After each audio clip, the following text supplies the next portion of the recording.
Bismillahi wa salatu wa salam ala ashrafil mursalin Mustafa Muhammad wa alihi wa sahbihi ajma'in.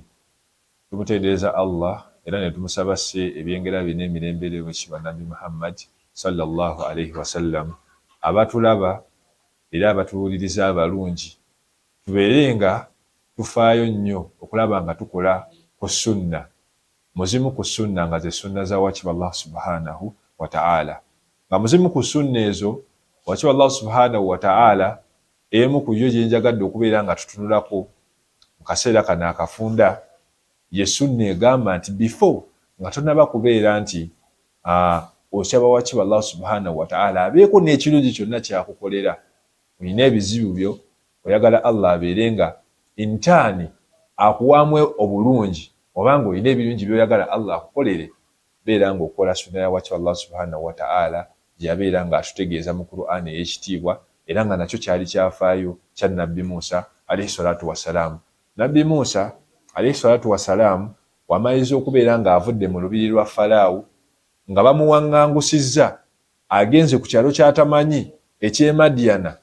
Bwe yatuukayo nga talina gwamanyiyo, nga n'enjala emuluma, ennyonta emuluma, yatuukawo Allah atunyumiza n'atugamba nti yasanga abantu nga yasukuuna, abantu abo nga bali mu kubeera nga banywesa ensolo zaabwe.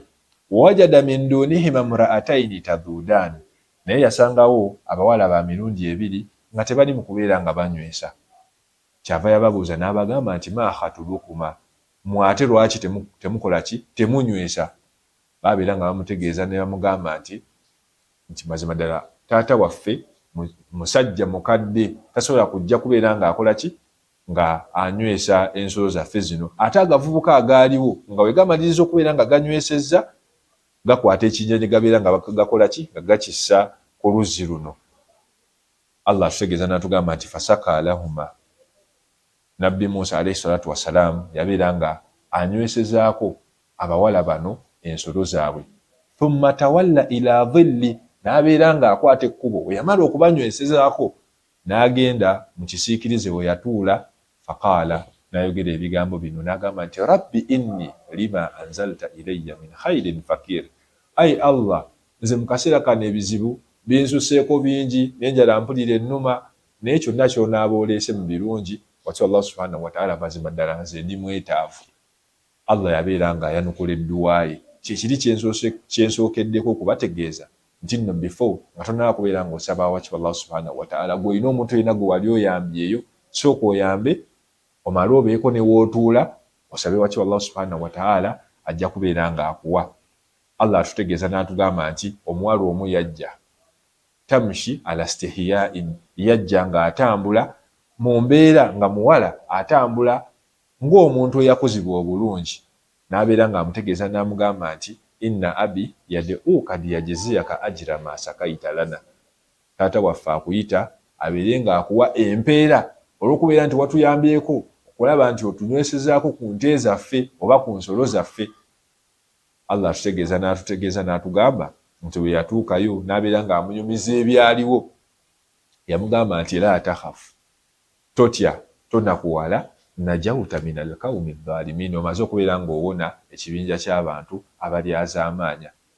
N'abeerawo abawala bano we baavaawokko, kino kyenjagaddemu nti yamugamba nti inni uridu an unkihaka ihda bunatayya hataini ala an ta'jurani thamaniya hijaji. Ng'amaze okubeera ng'akola sunna ya Allah ey'okubeera nti osooka kuyamba n'osaba wakiba Allah subhanahu wa ta'ala abeere nga naawe akuyamba. Nabbi Musa alayhi salatu wassalamu omusajja ono ekisookera ddala yamuwa omulimu, kubanga omuwala omu yabeera nga amusaba abeere nga amuwa omulimu, kuba yali musajja nti kawiyun, w'amaanyi, ate ng'ekirala aminun, nga atuukiriza, mwesimbu, mwesigwa. Kati ng'amaze okubeera nga afunye omulimu, kyekisookera ddala Allah kye yasooka okubeera nga amuwa. Ekyokubiri, omusajja ono n'abeera nga amutegeeza nti ku balaba ng'abo ababiri njagala mbeere nga nkuwaako omuwala omu obeere ng'omuwasa, naye nga kyogenda okunsasulamu kwe kubeera nti onnundira ensolo zange zino emyaka 8, naye wonna abojjuliriza n'obeera nga ozirabirira emyaka 10, kyekijja okubeera nga kirungi gye tuli saagadde kubeera nga nkusumbuwa, abula kyenjagaddemu mu kyafaayo ekyo ekimpimpi nti before nga tonaba kubeera ng'osaba kiba Allah subhanahu wa ta'ala, naawe kwateko obeere nga obaako n'omuntu gw'oyamba mu nnyamba yonna gy'oba omuyambyemu, oluvannyuma obeere ng'otuulawo otudde okowole wakiba Allah subhanahu wa ta'ala, okukakasa wakiba Allah subhanahu wa ta'ala ajja kubeera ng'akuwa ebyo byonna by'onaaba omusabye. Subhana rabbika rabbil izzati amma yasifun wa salaamun alal mursaliina walhamdulillahi rabbil alamin. Salaamu alaykum wa rahmatullahi wa barakatuh.